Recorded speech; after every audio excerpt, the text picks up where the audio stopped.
Boa tarde.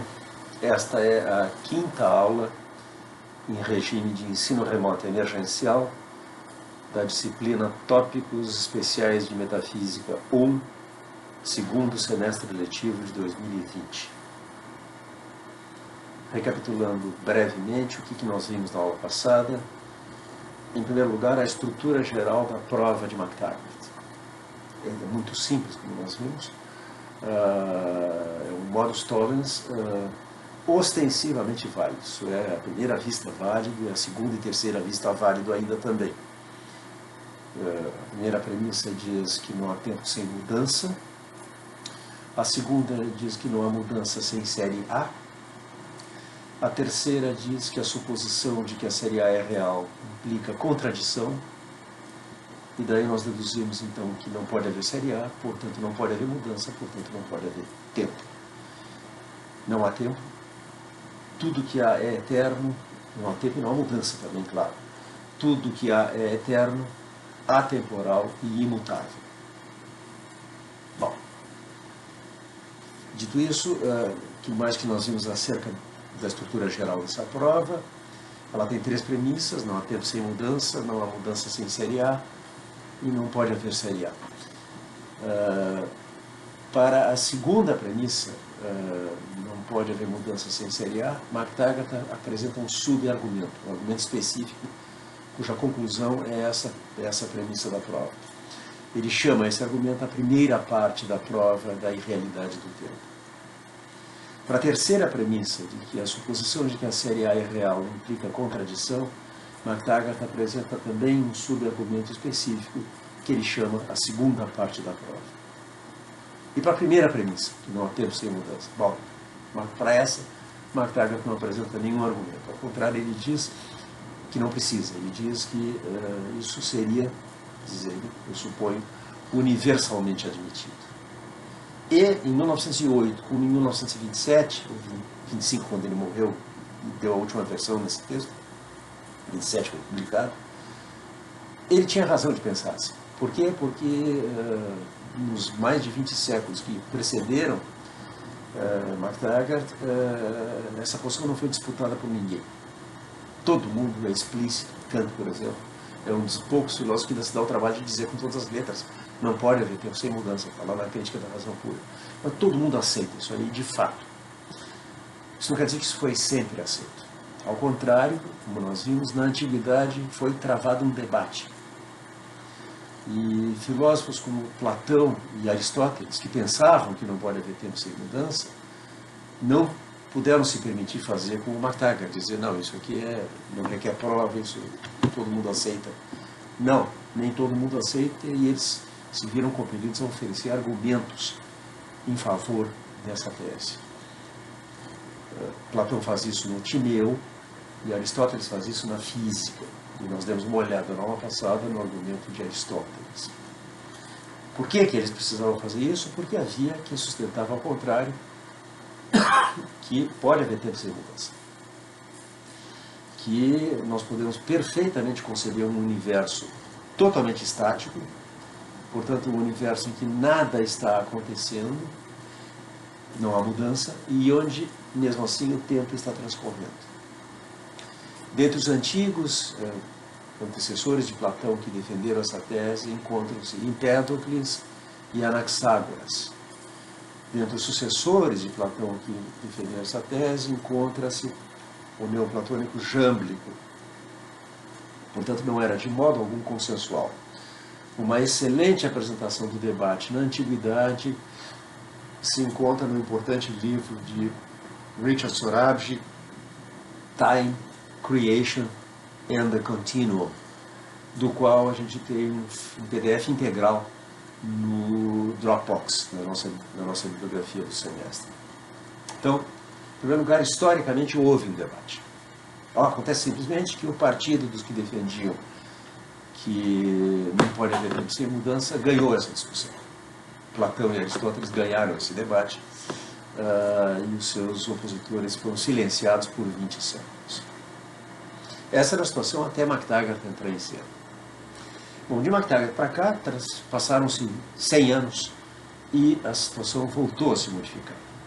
O debate, que já seria encerrado na antiguidade, foi reaberto pelo filósofo norte-americano Sidney Shoemaker, num artigo de 1969 intitulado Time Without Change. E na aula passada, o que nós vimos, depois de dar uma olhada na estrutura geral da prova de Pythagoras, foi examinar, isso foi o rabo da minha gata passando por aqui, sai. O que nós fizemos foi examinar mais um gato. Hoje eles estão pacientes por participar da aula. Nós examinamos os argumentos de Aristóteles e de Shoemaker, respectivamente. Esse é um argumento em favor da tese de que não há tempo sem mudança e um argumento contra essa tese. Essencialmente, o que faz Aristóteles na física? Aristóteles mostra, o que não é muito difícil de mostrar, que se nós não percebemos o transcurso do tempo, se nós não percebemos mudanças acontecendo, nós não temos a noção de que o tempo passou. De que a única maneira de nós apreendermos cognitivamente, nós percebermos o decurso do tempo, é percebendo mudanças, percebendo acontecimentos. Bom, essa é uma premissa epistemológica. Ela diz que não há conhecimento do tempo se não há conhecimento da mudança. Mas daí, como é que vai se seguir que não há tempo sem mudança? Aristóteles não pode extrair uma conclusão ontológica, metafísica, de uma consideração epistemológica, de uma consideração acerca do nosso conhecimento, das nossas possibilidades de conhecimento. Não é?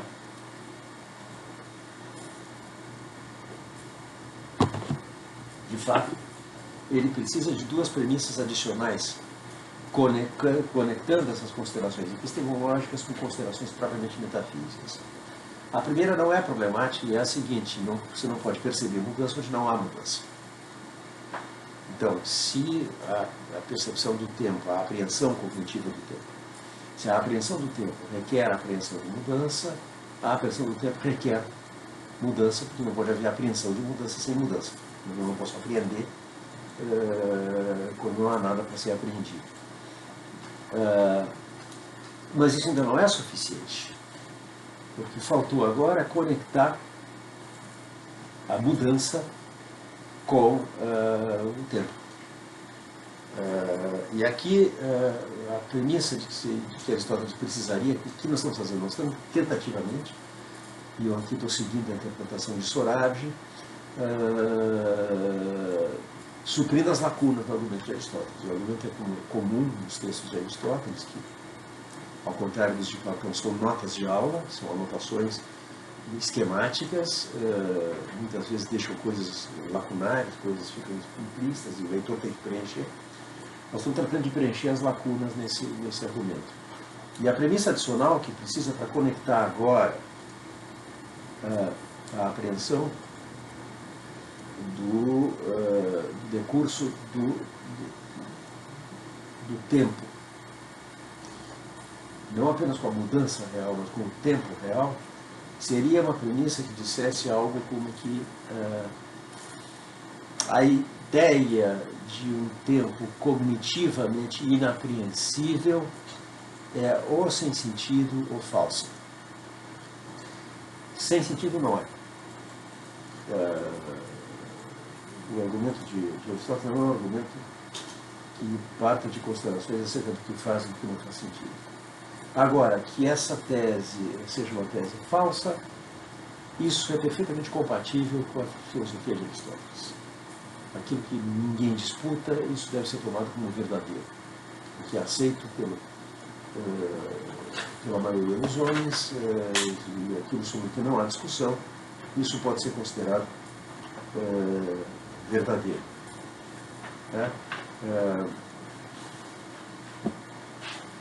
Eu dei algumas referências onde essas ideias se encontram em Aristóteles.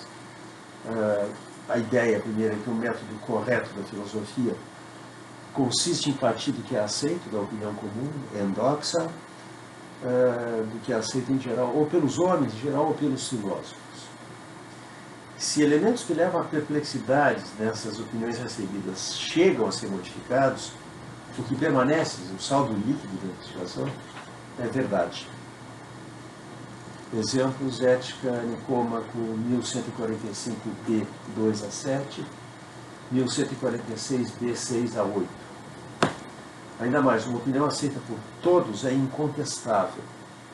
Ética Nicômaco 1172b 35 a 1173a 2.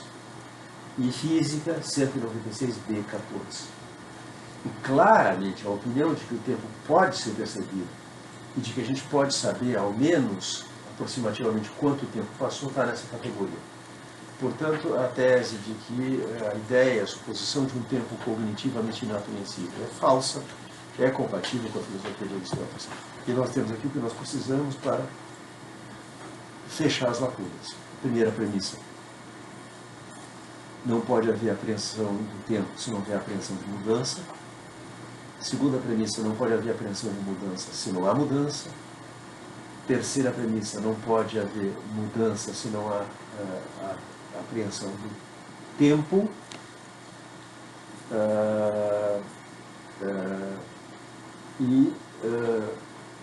Não pode haver tempo sem haver apreensão do tempo.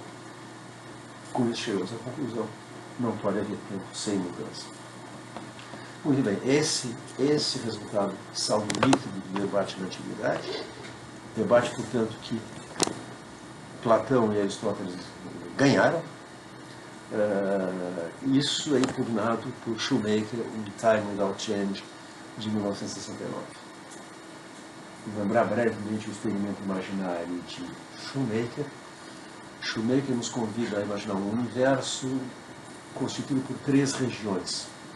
Regiões que são demarcadas por acidentes naturais. Por exemplo, um rio separa a região A da região B, uma cadeia de montanhas separa a região B da região C, e assim por diante. Agora bem, Shoemaker nos convida a imaginar que, ocasionalmente, em alguma dessas regiões ocorre o que ele chama de congelamento local. E o que é um congelamento local? Cessa de acontecer qualquer coisa. As coisas param. Como se a gente estivesse assistindo um filme e desse pausa. Pausa e as coisas ficam, até a gente dar play de novo, ficam exatamente como estavam. E supõe, quem está fora da região onde ocorre o congelamento percebe que ali parou tudo. É impossível ingressar numa região enquanto ela está congelada, porque se alguém ingressasse, algo aconteceria. Mas é possível observar quando começa e quando termina o congelamento. Quando começa o congelamento, se alguém está no meio de uma frase, para no meio dessa frase, e quando termina o congelamento, continua como se nada tivesse acontecido. Quando termina o congelamento, as coisas estão exatamente como estavam. Um caneco de chope tem o mesmo colarinho de espuma que tinha antes do congelamento começar. E vamos supor agora que se note que esses congelamentos têm uma duração regular. Eles duram sempre 1 ano. E que ao longo do tempo de observar congelamentos em cada uma das regiões, se nota também qual é a periodicidade com que eles acontecem. E Shoemaker sugere então que a gente imagine que na região A ocorre um congelamento a cada 3 anos, que na região B ocorre um congelamento a cada 4 anos, e na região C ocorre um congelamento a cada 5 anos. Isso nos permite predizer e depois testar empiricamente a hipótese de que ocorrerão congelamentos simultâneos nessas regiões. Como? Assim. Se a frequência na região A é 1 ano em cada 3, na região B 1 ano em cada 4, na região C 1 ano em cada 5, na região formada por A e B, conjunto A, união B, nós teremos 1 ano em cada 12, que são 3 vezes 4 anos. Na região A, união C, 1 ano em cada 15 será 1 ano de congelamento simultâneo nessas duas regiões. 15, isso é 3 vezes 5. Na região B, união C, 1 ano em cada 20, isso é 4 vezes 5. Isso pode ser formulado como hipótese empírica, por indução, e pode ser testado pela observação. Com base nessas observações da periodicidade da duração de cada congelamento parcial e da ocorrência de congelamentos simultâneos, é possível extrair como conclusão, porque todas as observações implicam isso, que no conjunto das 3 regiões acontecerá um congelamento, portanto, do universo inteiro, de 1 ano em cada 60. 60 é 3 vezes 4 vezes 5. 1 ano em cada 60 anos será um ano em que nada acontecerá no universo e, no entanto, o tempo estará passando. Esta última proposição, de que ocorrerá um congelamento total do universo a cada 100 anos, não pode ser testada por observação. Ela é a conclusão de uma inferência indutiva. Mas as bases dessa indução são observações que foram reiteradamente confirmadas. Portanto, nós sabemos por indução que transcorre tempo num universo estático em que absolutamente nada está acontecendo. E mais, sabemos inclusive quanto tempo transcorre. Tá? Como é que fica a suposição de McTaggart agora de que não há tempo sem mudança? Bom, fica da seguinte maneira, o que McTaggart precisa, na verdade, é que a possibilidade do tempo requer a possibilidade da mudança. Tá? Porque é então que o argumento de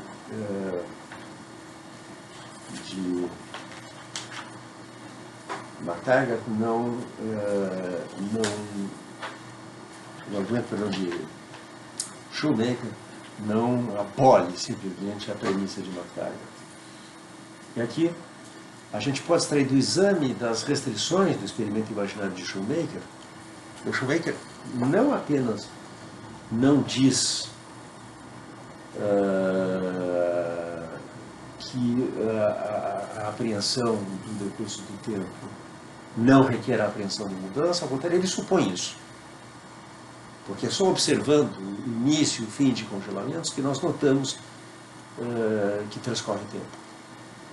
Portanto, ele não rejeita a premissa de que para eu ter apreensão do decurso do tempo, eu tenho que ter apreensão de mudanças. Tá? Então, o argumento de Shoemaker, a segunda coisa que eu quero, já disse na aula passada, mas quero enfatizar. Shoemaker não está dizendo que o tempo sem mudança é uma possibilidade física, no sentido de ser algo compatível com as leis da física como nós as temos. Não é. Não é. A física como nós a temos não permitiria que deixaria sem explicação o fim de um congelamento. O que faz com que ao cabo de 100 anos de não acontecer nada, algo comece a acontecer? Qual é a causa desse retorno do movimento? O que corresponde ao botão pressionado de play, que põe tudo em movimento outra vez? Só pode ser uma causa acontecida 1 ano antes. Mas a ideia de uma ação causal à distância é incompatível com a física como nós a temos. Portanto, o ponto de Shoemaker é apenas mostrar que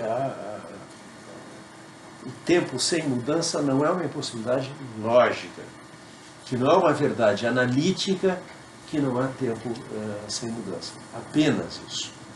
Portanto, nós podemos concluir com Robin Le Poidevin, um filósofo de Oxford, que, estou citando Le Poidevin, no ensaio The Past, Present and Future of the Debate About Tense, que como a realidade do tempo implica ao menos a possibilidade lógica da mudança, tudo que for uma condição necessária da possibilidade da mudança é também uma condição necessária da possibilidade do tempo. McTaggart sustenta que a série A é uma condição necessária da possibilidade da mudança, por ser parte da análise da mudança, e é, portanto, uma condição necessária do tempo. Então, o que a gente tem aqui, não é possível, se o tempo é possível, a mudança é possível. Por contraposição, se não é possível a mudança, não é possível o tempo. E nada se extrai do argumento de Shoemaker contra isso aqui. Tá? Então, nós podemos aceitar com McTaggart a premissa dele reescrita, introduzindo um operador modal. Ao invés de dizer não há tempo sem mudança, o tempo não é possível se a mudança não for possível. E contra isso aqui, Shoemaker não tem nenhum argumento. Tá? Muito bem. Isso é o que nós tínhamos a dizer acerca do parágrafo 309 de McTaggart. Ficou faltando apenas olhar o que é exatamente que ele entende por mudança. Tá? Ele diz que não poderia haver tempo se nada mudasse. E se algo muda, então todas as outras coisas mudam também. Pois a mudança de uma coisa deve mudar algumas de suas relações com ela, e, portanto, suas qualidades relacionais. Ou seja, para McTaggart, a mudança é simplesmente a perda ou a aquisição de uma propriedade, pouco importando se essa propriedade é intrínseca ou extrínseca. De fato, não há propriedades extrínsecas para McTaggart. Todas as relações em que um objeto se encontra são propriedades que o objeto tem. Aqui, nós podemos trazer à baila um paradoxo introduzido por Platão no diálogo Teeteto, a respeito da noção de mudança. Platão nos convida a considerar a seguinte possibilidade: Teeteto cresce, e crescendo, Teeteto se torna maior do que Sócrates. Teeteto, portanto, mudou, que tem agora a propriedade que não tinha antes de ser maior do que Sócrates. Mas, se Teeteto se tornou maior do que Sócrates, então, ipso facto, Sócrates se tornou menor que Teeteto. Se Teeteto mudou por se tornar maior do que Sócrates, nós temos que concluir que Sócrates mudou por se tornar menor do que Teeteto. Mas isso é contra-intuitivo. Nos parece que apenas Teeteto mudou, porque Teeteto cresceu, Sócrates permanece no mesmo tamanho. Nós estamos aqui sendo convidados a distinguir entre propriedades intrínsecas e extrínsecas e a entender mudança em sentido próprio como mudança de propriedades intrínsecas. Mas McTaggart não reconhece a distinção entre propriedades intrínsecas e extrínsecas. Todas as relações em que um objeto se encontra são propriedades do próprio objeto. E por isso McTaggart pode dizer, como ele diz tão lindamente no parágrafo 309, a queda de um castelo de areia na costa inglesa muda a natureza da grande pirâmide. E eu quero agora trazer à baila a explicação da mudança no primeiro volume que a gente tem lá. Eu pus PDF de todo o livro do McTaggart, dos 2 volumes.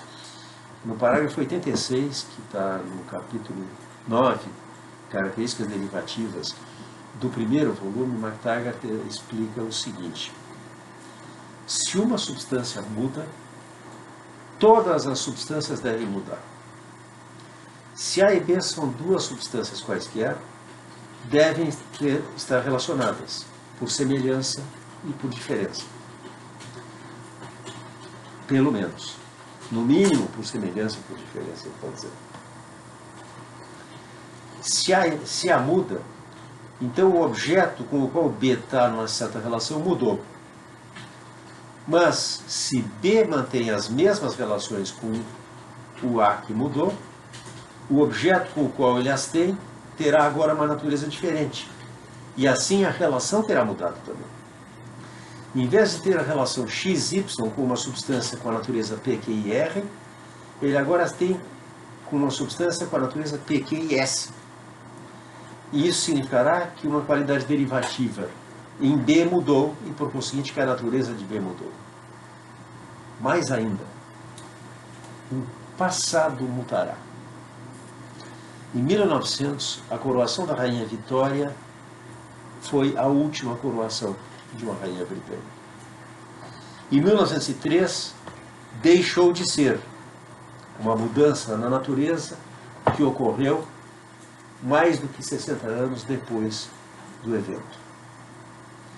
Isso parece desconcertante e paradoxal, mas eu não posso notar que haja qualquer dificuldade real aí, exceto as dificuldades gerais que pertencem à natureza do tempo. Eu tentarei mostrar no livro 5º que nada pode mudar, Mas, se alguma coisa pode mudar, eu não vejo nenhuma dificuldade em admitir que o passado muda da maneira antes mencionada.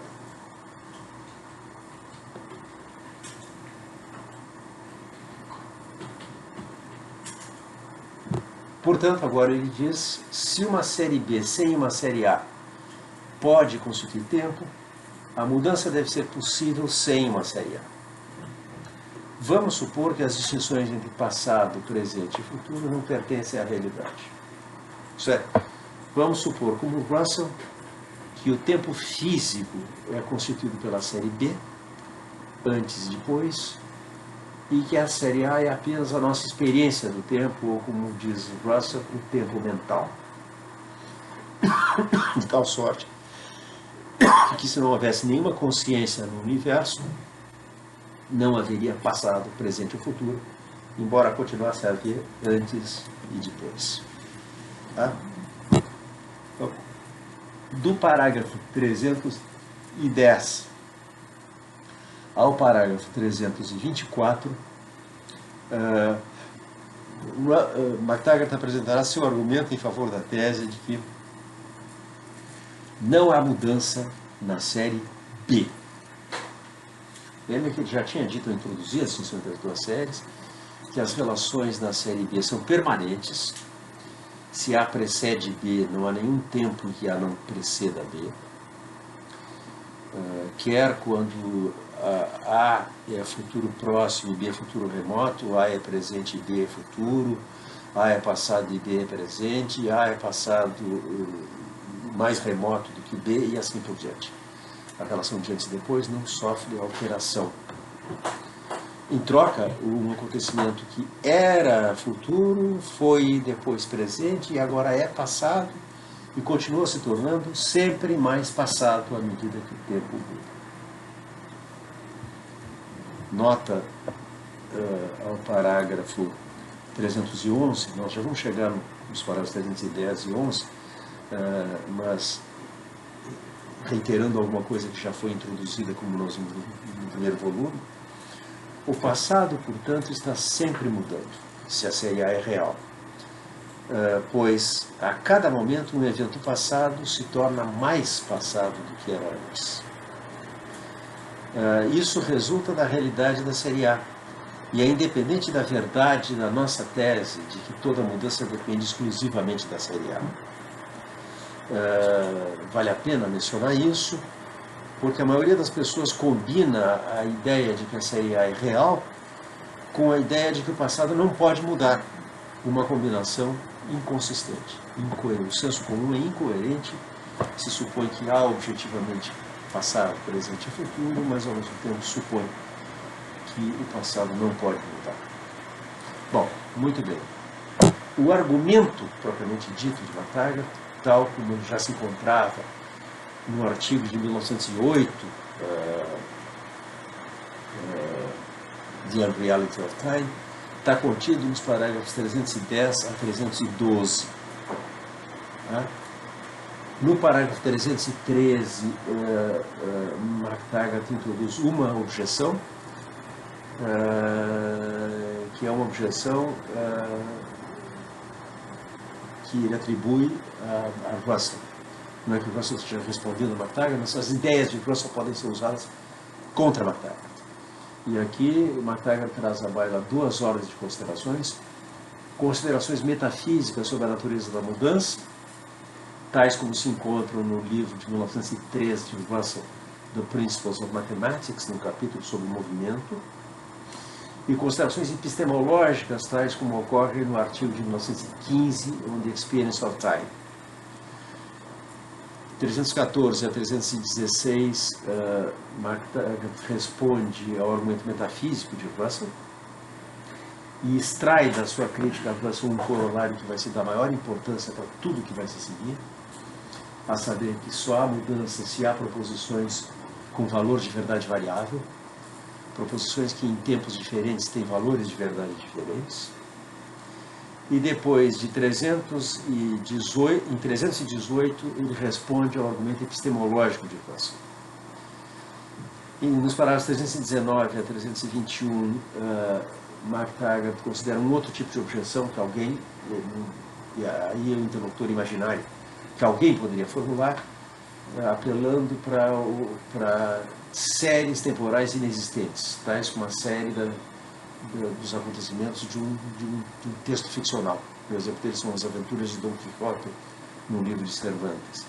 E mostra como não emerge daí nenhuma objeção. E por fim ele considera em 322 a 323 uma terceira objeção que apelaria para a ideia de uma pluralidade de séries temporais. Tudo isso para conduzir à conclusão da primeira parte da prova, que é a segunda premissa, em que só há mudança se há objetivamente passado, presente e futuro. Tá? Bom, vamos ao parágrafo 309. Vamos supor que não há série A. Vamos supor que o tempo é exclusivamente constituído pela série B. O que nessa suposição poderia ser que muda? Podemos dizer que num tempo que formasse uma série B, mas não uma série A, a mudança consistiria no fato de que um acontecimento deixa de ser um acontecimento e um outro evento torna-se um acontecimento? Se isso fosse o caso, certamente teríamos mudança. Mas isso é impossível. Se N alguma vez é anterior a O e posterior a M, será sempre, e sempre foi, anterior a O e posterior a M, pois as relações de antes e depois são permanentes. N estará sempre numa série B. E, dada a nossa hipótese presente, uma série B por si só constitui tempo, estamos supondo. Portanto, N terá sempre uma posição numa série temporal e sempre teve essa posição, a saber, antes de O e depois de M. Isso é, sempre foi um evento e sempre será um evento e não deixará de ser um evento. Portanto, a mudança não pode consistir em algo deixar de ser um evento e alguma outra coisa tornar-se um evento. Ou diremos que um evento M se confunde com um outro evento N, ainda preservando uma certa identidade por meio de algum elemento que não muda, de tal modo que se possa dizer não apenas que M cessou e N começou, mas que é M que se tornou N. A mesma dificuldade retorna. M e N podem ter um elemento comum, mas não são o mesmo evento ou não haveria mudança.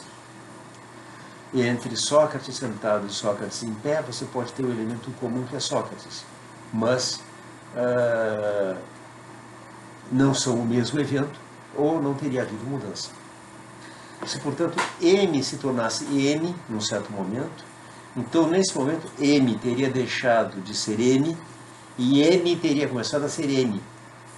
Isso envolve que, naquele momento, M teria deixado de ser um evento e N teria começado a ser um evento. Como vimos no parágrafo anterior, pela nossa hipótese presente, isso é impossível. Nem pode a mudança ser encontrada nos momentos diferentes do tempo absoluto, mesmo se tais momentos existissem, pois o mesmo argumento se aplicará aqui. Cada um de tais momentos terá seu próprio lugar na série B, pois cada um será anterior ou posterior a cada um dos outros. E como a série B depende de relações permanentes, nenhum momento pode deixar de ser, nem pode vir a ser um outro momento. Bom, vamos parar para olhar então, em primeiro lugar, qual é a definição de mudança com a qual se está trabalhando aqui. A ideia é simplesmente, como nós já vimos, não se faz distinção entre mudança intrínseca e extrínseca.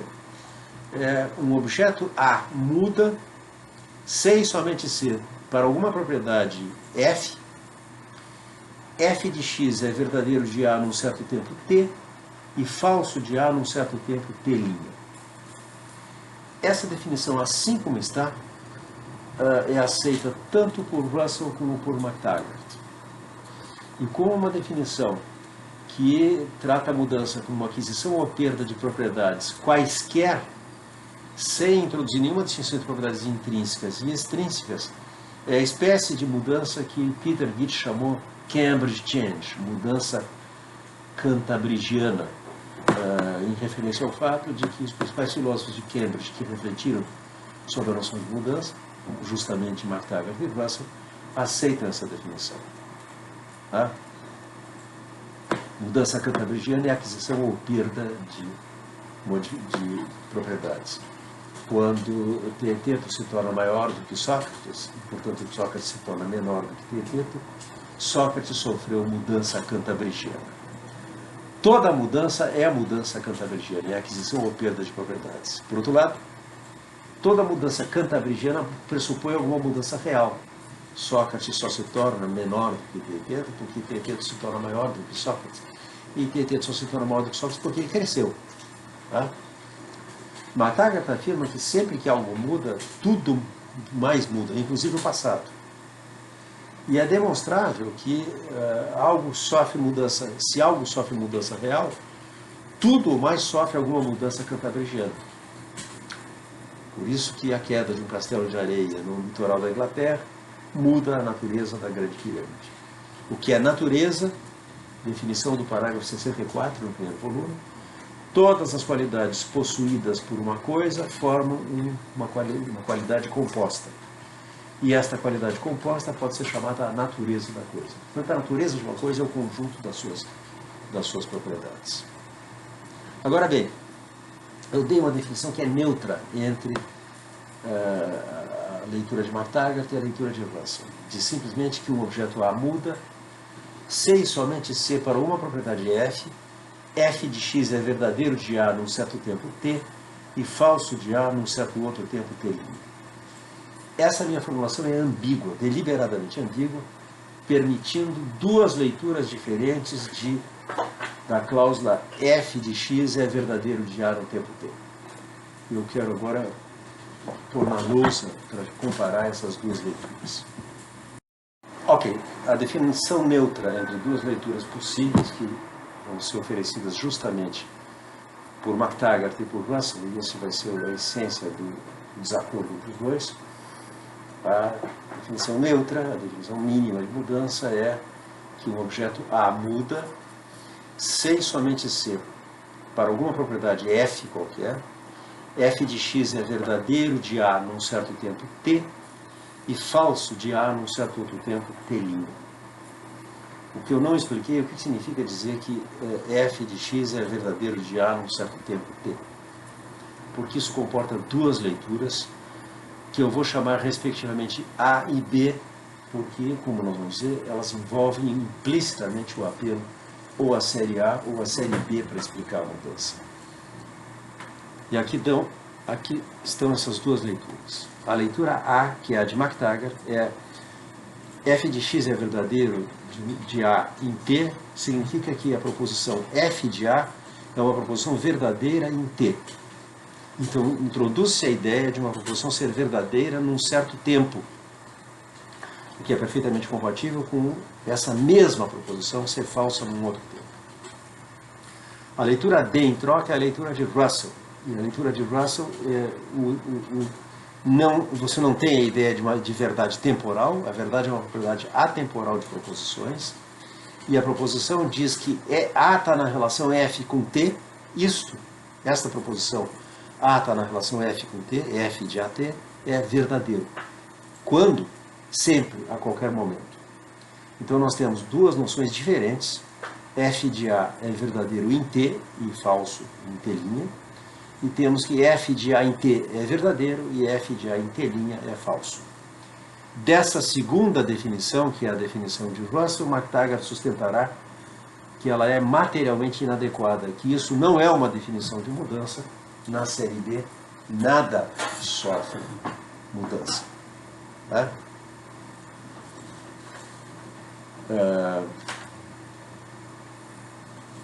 Bom, vimos, portanto, que o essencial é o argumento contra a ideia de que possa ocorrer na série na série B. Tá? Em 310 nós vimos que a mudança não pode consistir em um evento cessar de existir e em outro evento começar a existir. Mesmo quando os dois eventos têm alguma coisa em comum, entre Sócrates sentado e Sócrates em pé, nós temos em comum Sócrates, mas não são o mesmo evento, ou não haveria mudança. Tá? E os elementos do tempo são os termos da série T0, T1, T2, T3, é o que McTaggart chama de instantes. Um evento, em outras palavras, é a instanciação por um objeto de propriedades temporárias. É um fato, no sentido que Wittgenstein usa essa expressão no Tratados Lógico-Filosóficos. No parágrafo 311, agora, McTaggart introduz o seu argumento para demonstrar que na série B não pode ocorrer mudança. A mudança, 311, a mudança, portanto, não pode surgir de um evento deixar de ser um evento, nem de um evento se tornar um outro. De que outro modo ela pode surgir? Se as características de um evento mudam, certamente há mudança. Mas que características de um evento podem mudar? Parece-me que só há uma espécie de características que podem mudar. E essa classe é constituída pelas determinações do evento em questão pelos termos da série A. Tome-se um evento qualquer, atenção, agora é que está o núcleo do argumento. A morte da rainha Ana, por exemplo. E consideremos que mudanças podem ocorrer em suas características. Que é uma morte, que é a morte de Anne Stuart, que tem tais causas, tais efeitos. Qualquer característica dessa espécie não muda nunca. Before the stars saw one another plain, antes que uma estrela enxergasse a outra. Verso de um poema de Rudyard Kipling, que significa, bom, no começo dos tempos. Né? Antes que uma estrela enxergasse a outra, o evento em questão era a morte de uma rainha. No último instante do tempo, se o tempo tem um último instante, será ainda a morte de uma rainha. E em qualquer aspecto, menos um, é igualmente privado de mudança. Mas em um aspecto muda. Foi uma vez um acontecimento no futuro remoto. Tornou-se a cada momento um acontecimento no futuro mais próximo. Por fim foi presente. Depois tornou-se passado e permanecerá sempre passado, ainda que a cada momento se torne cada vez mais passado. E aqui McTaggart tem aquela nota para dizer que o passado, portanto, muda e está sempre mudando. Porque o acontecimento passado está sempre se tornando cada vez mais passado. A série A está em fluxo permanente e nisso consiste o decurso do tempo. McTaggart diz que vale a pena fazer essa observação porque a maioria das pessoas tende a pensar que a série A é real e que o passado não pode mudar. E essas duas teses são incompatíveis. Há uma contradição no senso comum. Se supõe que passado, presente e futuro são reais e ao mesmo tempo supõe que o passado não pode mudar. Tais características são as únicas características que podem mudar. Tá? Algo ter sido futuro remoto, tornar-se futuro mais próximo, depois presente, depois passado recente, depois passado não tão recente, e por fim passado remoto e sempre mais remoto. Características como essas são as únicas características que podem mudar. E por conseguinte, se há alguma mudança, temos que buscá-la na série A, e apenas na série A. Se não há uma série A real, não há mudança real. A série B, portanto, não é suficiente para constituir o tempo, porque o tempo envolve mudança. Conclusão da série, do parágrafo 312. A série B, todavia, só pode existir como uma série temporal, pois antes e depois, que são as relações que vinculam os seus termos, são claramente relações temporais. Segue-se que não pode haver série B onde não pode haver série A.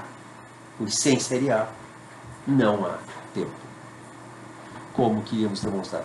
Isso conclui o argumento da segunda premissa. Agora, vamos nos ater ao fato de que espécie de argumento é esse. É um argumento estranho, pelo menos enunciado de uma maneira muito estranha. Né? MacTaggart diz que não há mudança a menos que eventos mudem continuamente de terem sido futuro distante a serem futuro próximo e depois serem presentes e tornarem-se passados e cada vez mais passados indefinidamente. Em outras palavras, não há mudança se os eventos não se movem na direção que vai do presente para o futuro, passando pelo presente para o passado. Por exemplo, é uma estranha e quase fantasmagórica imagem de uma procissão de eventos descendo o rio do tempo em direção ao passado. E MacTaggart diz que não há nenhuma outra mudança. Né? Então, essa estranha imagem de eventos se movendo em direção ao passado no rio do tempo, do futuro distante através do presente até o passado distante, isso é o que MacTaggart nos convida a considerar mudança. Ora, é muito natural reagir a isso e dizer, não é isso que a gente entende por mudança. Né? Afinal de contas, quando nós pensamos em mudança, a gente pensa que coisas mudam. Um tomate amadurece, era verde, agora está maduro. Tá? Um corpo cai, muda de posição. Uma rainha inglesa morre. Tá? Então, mudanças, a primeira coisa que a nossa noção de mudança é a de alguma mudança que acontece em alguma coisa. Tá? E essas mudanças, elas próprias são eventos. Tá? Bom, em primeiro lugar, não há dúvida de que mudanças são eventos. Mas, a primeira observação que é interessante aqui, é uma observação devida a Arthur Prior aqui, mudanças podem mudar. Não seja esse o problema. Não seja uma objeção a MacTaggart dizer, não, ele diz que os eventos mudam, que eram futuro e agora é presente, depois é passado. Mas eventos, eles próprios são mudanças. Mas mudanças mudam. Tá? Essa aula que eu estou dando pode se tornar mais interessante à medida que ela transcorre, ou ao contrário, eu posso terminar matando vocês de tédio, mas nesse caso o evento que é a aula mudou, no melhor dos casos, de ter sido chato para se tornar mais interessante. A noção de aceleração, por exemplo, é a noção de uma mudança em uma mudança. Você tem uma mudança que é o deslocamento de um corpo no espaço a uma velocidade constante.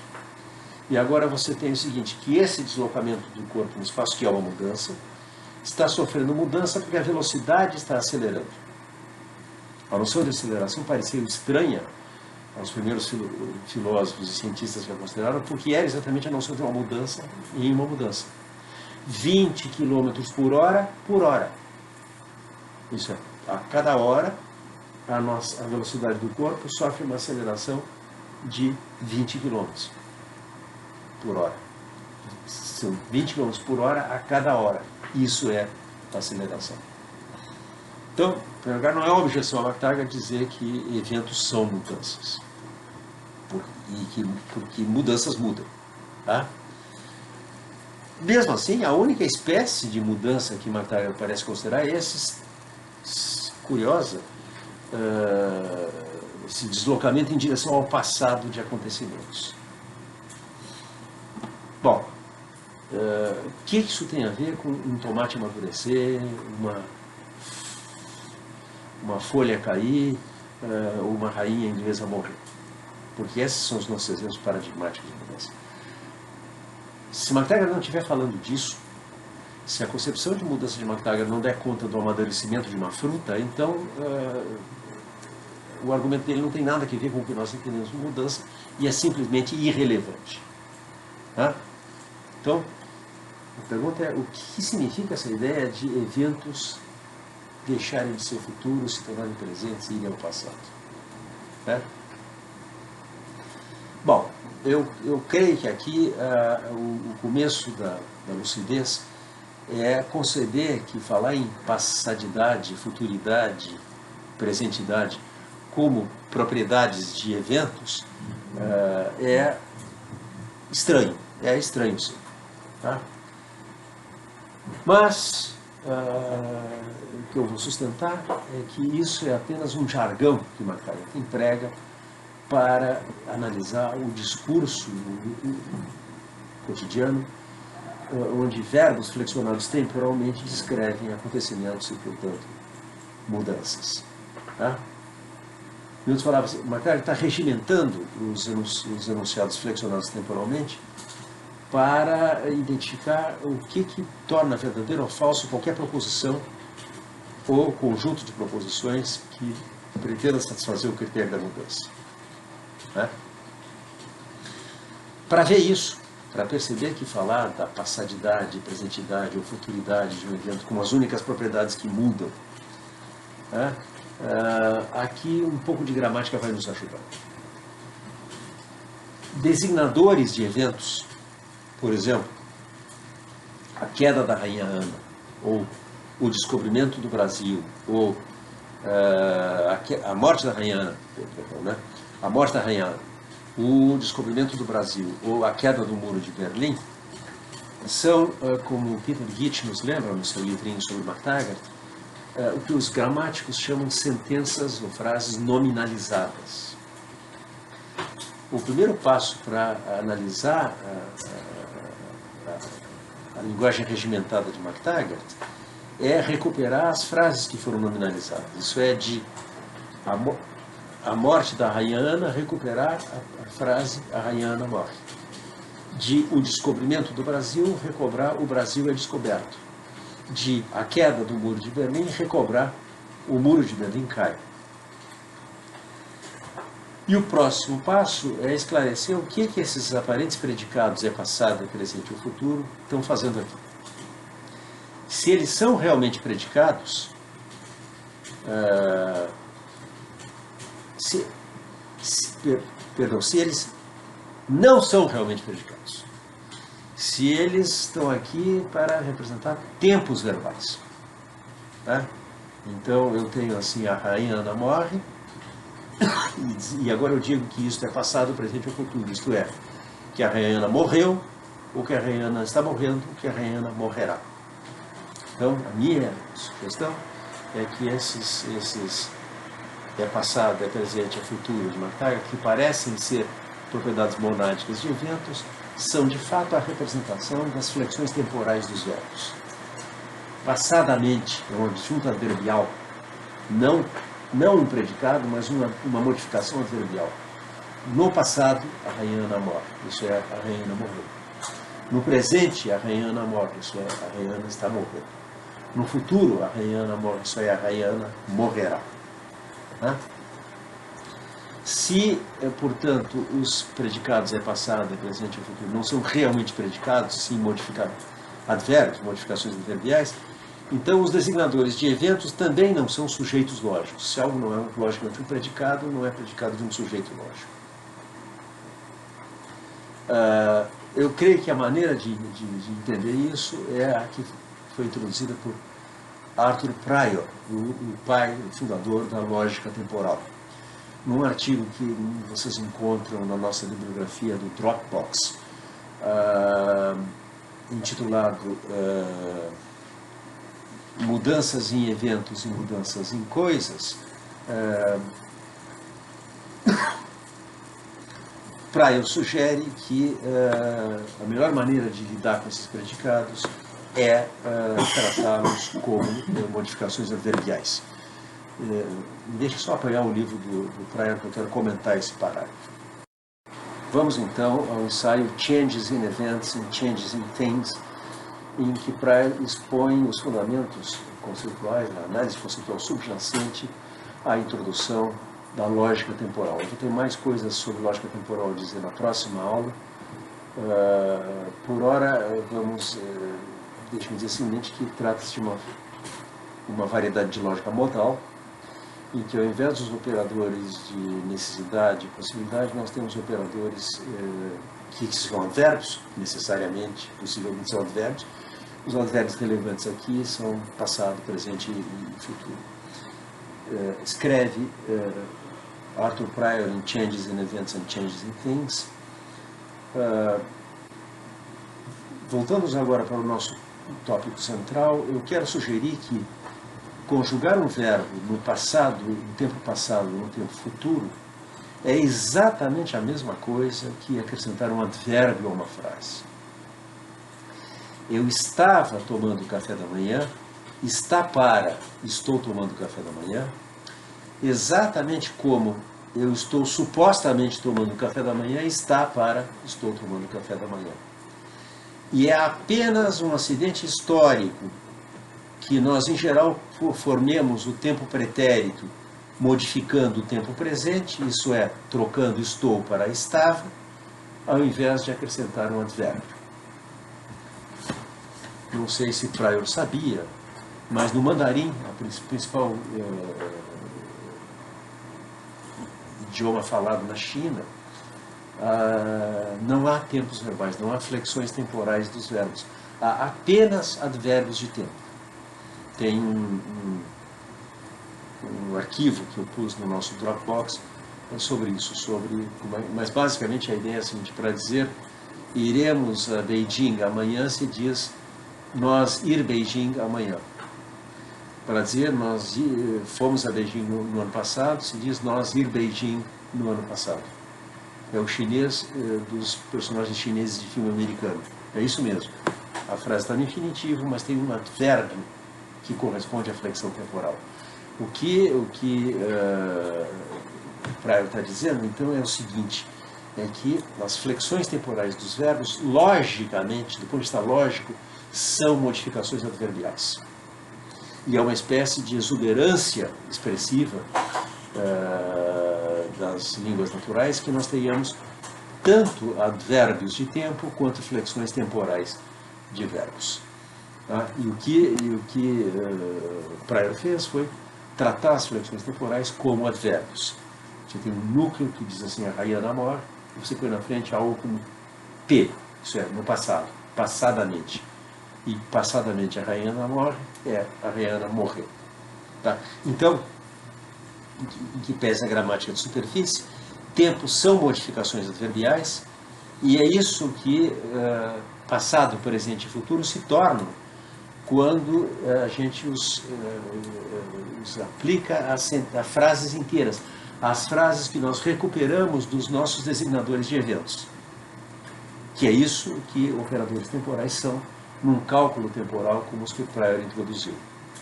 Então a frase a morte da Rayana é futura, que a gente encontra no MacTaggart, se torna em Prior isto será o caso, dois pontos, a Rayana morre.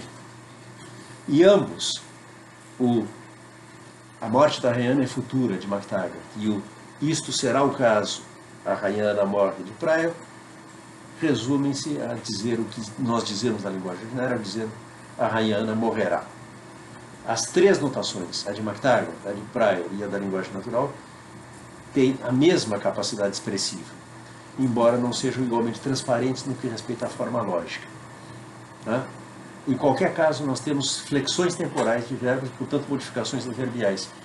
E é isso o que MacTaggart alega quando diz que você não pode não ter isso e, ao mesmo tempo, ainda ter mudança. Né? O que, em outras palavras, MacTaggart está fazendo no parágrafo 311 ao introduzir essa imagem, como eu disse, algo fantasmagórica de eventos descendo o rio do tempo em direção ao passado? Ele está dissociando duas funções do verbo flexionado temporalmente. Uma função do verbo flexionado temporalmente é a predicação, e outra é a modificação adverbial. E MacTaggart está dissociando as duas coisas. MacTaggart abriu o caminho assim para a lógica temporal. E é por isso que na próxima aula a gente vai poder falar de lógica temporal a partir dessa análise de MacTaggart aqui. Por enquanto, tudo que eu pretendi mostrar foi que a análise de MacTaggart é pertinente, que ele não está falando de outra coisa senão o que nós chamamos cotidianamente e usualmente mudanças ou acontecimentos, e que a regimentação que ele faz é o primeiro passo de uma análise lógica que vai culminar no surgimento da lógica temporal. Por isso que no seu grande livro de 1967, Past, Present and Future, no primeiro capítulo, que é intitulado Precursores da Lógica Temporal, atribui um lugar de destaque a McTaggart. McTaggart é um passo a caminho de uma lógica temporal. Por hoje é isso, um pouco mais de lógica temporal e um pouco mais de defesa do argumento de McTaggart na próxima aula.